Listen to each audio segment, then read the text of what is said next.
એ લેખિત બંધારણના જે કંઈ મુદ્દા છે એ સમગ્ર ગુજરાત રાજ્યના 9 પરગણા રાવળ સમાજ યોગીને આ મુદ્દાઓ લાગુ પડે છે.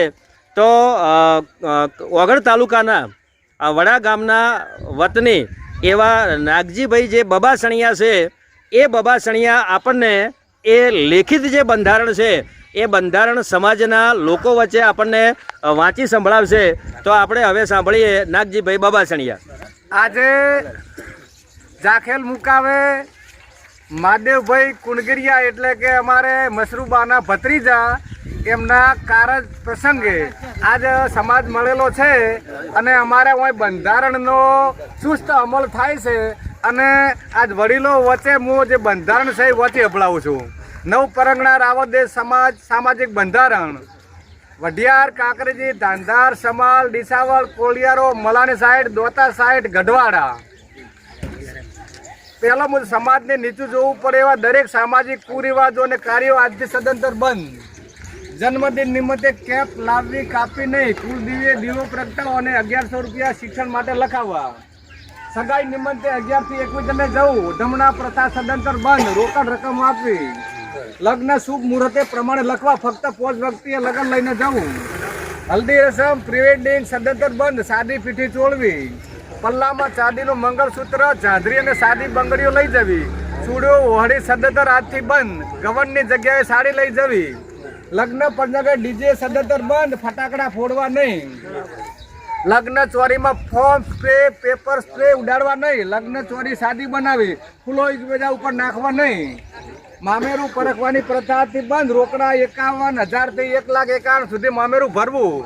ફક્ત પિત્તળનું બેડું ને ઈંધોણી લઈ જવી. ઓઢમણા તથા ઢૂંઢ પ્રથા બંધ, મોસાળું રૂપિયા 5100 થી 41,000 સુધી ભરવું. શુભ પ્રસંગે ભોજન એકદમ સાદું બનાવવું. લગ્ન પ્રસંગે સાદી 5 આઈટમ મીઠાઈ એક જ રાખવી.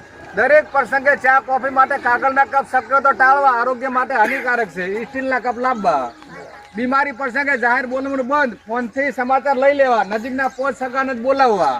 મરણ પ્રસંગે ખીચડી અને કઢી, સગવડ હોય તો ઘી અથવા દૂધની વ્યવસ્થા થાય તો કરવી. ઘરે ઘરે રોટલા બંધ. તમામ સારા નરસા પ્રસંગ હોય કોઈ પણ પ્રકારના વ્યસન સદંતર બંધ, હથિયાર બંધ. સાથે બીડી સિગારેટ પણ આપવી નહીં.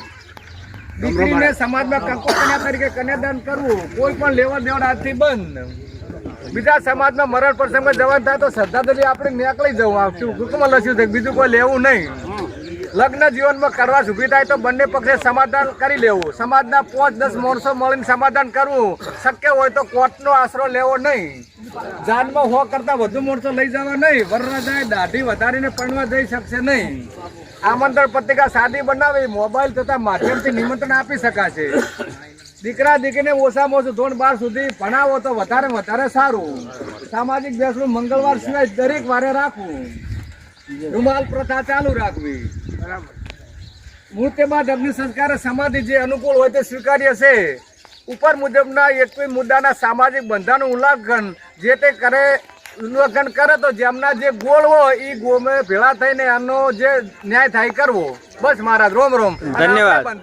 બંધારણ પાળવાનું ચાલુ થઈ ગયું છે. ધન્યવાદ. તો આ હતા નાગજીભાઈ બબાસણિયા કે જેમણે સમાજના જે કુરિવાજો છે એ કુરિવાજોને તિલાંજલિ આપી અને સમાજની અંદર શિક્ષણ જે છે, જો સમાજ શિક્ષિત હશે તો સમાજ આગળ જશે. એટલે એમણે શિક્ષણ ઉપર ભાર મૂક્યો છે.